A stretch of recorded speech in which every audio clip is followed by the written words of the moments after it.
Student, তোমরা যারা ক্যালকাটা ইউনিভার্সিটির আন্ডারে প্রথম সেমিস্টারের ছাত্রছাত্রী আছো এবং তোমাদের এডুকেশন অর্থাৎ শিক্ষাবিজ্ঞান সাবজেক্টটা পাস কোর্সে আছে, তোমাদের জন্য আজকের ক্লাসটা খুবই গুরুত্বপূর্ণ। আজকের ক্লাসে তোমাদের নম্বর বিভাজন অর্থাৎ কোয়েশ্চেন প্যাটার্ন নিয়ে আলোচনা করব। এছাড়া 100% কমনযোগ্য সাজেশান নিয়ে আলোচনা করব। প্রথমেই তোমরা কোয়েশ্চেন প্যাটার্নটা দেখে নাও, অর্থাৎ নম্বর বিভাজনটা তোমরা দেখে নাও। 10 নম্বরের প্রশ্ন তোমাদের পরীক্ষায় লিখতে হবে 3টে। কি বললাম? 10 নম্বরের প্রশ্ন পরীক্ষায় তোমাদের লিখতে হবে 3টে, অর্থাৎ 30 নম্বর। এবং তোমাদের 5 নম্বরের প্রশ্ন পরীক্ষায় লিখতে হবে 9টা, অর্থাৎ 5 9 হয় 45, অর্থাৎ 75 মার্কসের তোমাদের লিখিত পরীক্ষা হবে। 10 নম্বরের প্রশ্ন 3টে এবং 5 নম্বরের প্রশ্ন 9টা পরীক্ষায় লিখতে হচ্ছে। এবারে তোমরা সাজেশানটা দেখে নেবে। সাজেশানটা আমি যেভাবে সাজিয়েছি, প্রথমে তোমাদের মোস্ট ইম্পর্টেন্ট প্রশ্ন 10 নম্বর এবং 5 নম্বরের প্রশ্ন আলাদা করে দিয়েছি। এছাড়া 5 নম্বরের প্রশ্ন যেহেতু তোমাদের পরীক্ষায় একটু বেশি লিখতে হবে, অর্থাৎ বেশি প্রশ্ন আসবে, সেই কারণে অধ্যায় ভিত্তিক 5 নম্বরের এক্সট্রা প্রশ্ন আমি রেখেছি, যেগুলো তোমাদের পরীক্ষার জন্য তৈরি করতে হবে। আরেকটা বিষয় তোমাদের এখানে বলার আছে, তোমরা অনেকেই স্টাডি মেটেরিয়াল অর্থাৎ সাজেশন সহ নোটস পারচেস করতে চাইছিলে।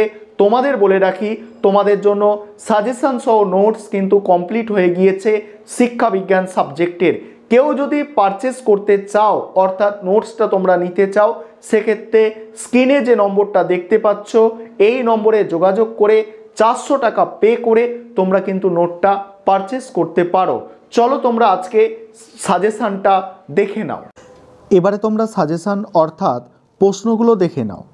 10 নম্বরের তোমাদের যেন 3টে প্রশ্ন পরীক্ষায় লিখতে হবে। 10 নম্বরের জন্য যে প্রশ্নগুলো তোমরা তৈরি করবে সেগুলোকে প্রথমে দেখো। 1 নম্বর প্রশ্ন, শিক্ষার লক্ষ্য সম্পর্কে ডেলর কমিশনের অভিমত গুরুত্ব সহকারে আলোচনা করো। দ্বিতীয় প্রশ্ন, পাঠ্যক্রমের আধুনিক ধারণাটি লেখো। বিভিন্ন ধরনের পাঠ্যক্রমের সংক্ষিপ্ত আলোচনা করো। 3 নম্বর প্রশ্ন, শিশুকেন্দ্রিক শিক্ষা বলতে কী বোঝায়? এই শিক্ষার প্রধান বৈশিষ্ট্যগুলি উল্লেখ করো। 4 নম্বর প্রশ্ন, মন্তেশ্বরী শিক্ষা পদ্ধতির বৈশিষ্ট্য উল্লেখ করো। কিন্ডারগার্টেন ও মন্তেশ্বরী শিক্ষার পার্থক্য লেখো। পরের প্রশ্ন, প্রথাগত শিক্ষা ব্যবস্থার বৈশিষ্ট্য ও সীমাবদ্ধতা আলোচনা করো। পরের প্রশ্ন আছে, প্রথা বর্জিত বা অনিয়ন্ত্রিত শিক্ষার বৈশিষ্ট্যগুলি কি কি? এই শিক্ষার সুবিধা ও অসুবিধাগুলি আলোচনা করো। পরের প্রশ্ন, শিক্ষার এটা হবে ব্যক্তিতান্ত্রিক এবং সমাজতান্ত্রিক লক্ষ্যগুলি সম্পর্কে আলোচনা করো। এর মধ্যে কোনটি বেশি গ্রহণযোগ্য? তারপরের প্রশ্ন, যোগ দর্শনের মূল নীতিগুলি কি? আধুনিক শিক্ষায় যোগ দর্শনের ভূমিকা লেখো। তারপরের প্রশ্ন আছে, বৌদ্ধ দর্শনের বৈশিষ্ট্য বা মূল নীতিগুলি লেখো। বৌদ্ধ দর্শনের বৈশিষ্ট্য বা মূল নীতিগুলি লেখো। নেক্সট প্রশ্ন আছে, শিক্ষার্থীর ওপর বংশগতি ও পরিবেশের প্রভাব আলোচনা করো। তারপরের প্রশ্ন, খেলাভিত্তিক শিক্ষার বৈশিষ্ট্যগুলি উল্লেখ করো। খেলা ও কাজের মধ্যে পার্থক্য লেখো।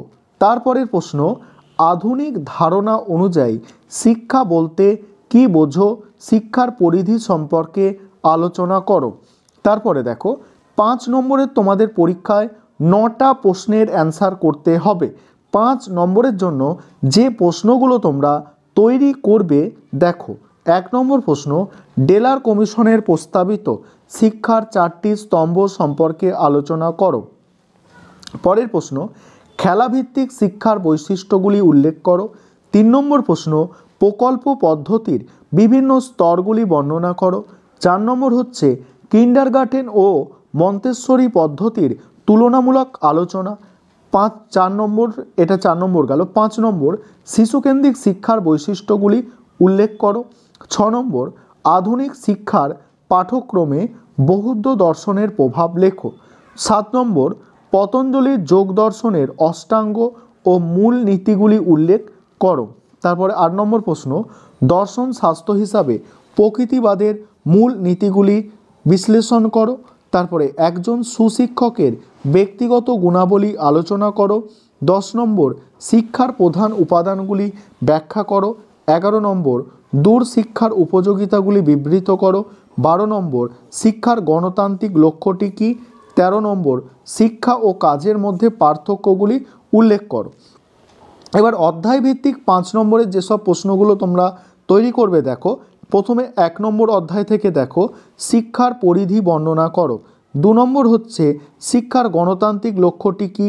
3 নম্বর সংকীর্ণ অর্থের শিক্ষার বৈশিষ্ট্যগুলি লেখো। 4 নম্বর হচ্ছে দেখো ব্যাপক অর্থের শিক্ষার বৈশিষ্ট্যগুলি আলোচনা করো।